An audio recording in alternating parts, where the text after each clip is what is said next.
ఇటీవల జరిగిన సార్వత్రిక ఎన్నికల్లో అఖండ విజయాన్ని అందించిన ప్రతి కార్యకర్తకు అండగా ఉంటానని మన్యం జిల్లా పార్వతీపురం శాసనసభ్యుడు బోనెల విజయచంద్ర స్పష్టం చేశారు. ఎమ్మెల్యేగా విజయం సాధించిన అనంతరం మొట్టమొదటిసారిగా పార్వతీపురంలోని బైపాస్ రోడ్లో ఎన్డీఏ కూటమి నాయకులు కార్యకర్తలతో ఆత్మీయ సమావేశం ఏర్పాటు చేశారు. ఈ సందర్భంగా ఆయన మాట్లాడుతూ ఎమ్మెల్యేగా తమ అఖండ విజయం సాధించడంతో కష్టపడిన ఎన్డీఏ కూటమికి చెందిన ప్రతి కార్యకర్తలకు నాయకులకు కృతజ్ఞత తెలిపారు. గత ప్రభుత్వ హయాంలో పార్వతీపురంలో జరిగిన అక్రమాలను వెలికితీసి పేదవాళ్లను ఆదుకుంటామని, అక్రమాలు కబ్జా పై దర్యాప్తు చేసి కష్టంలో ఉన్న ప్రతి కార్యకర్తకు అండగా ఉంటామని, ఏ కష్టం వచ్చినా తనను నేరుగా సంప్రదించాలని కార్యకర్తలకు భరోసా ఇచ్చారు.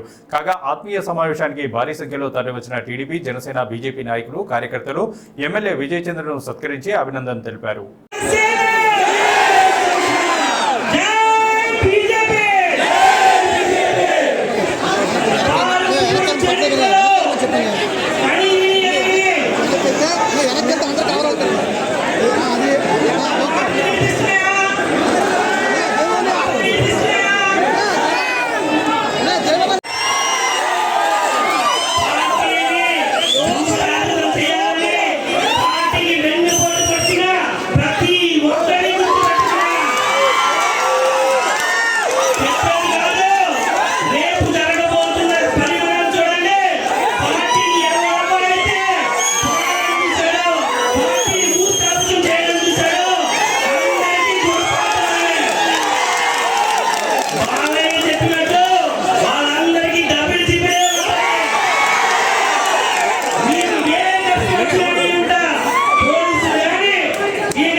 ఇప్పటి నుంచి ఉంది.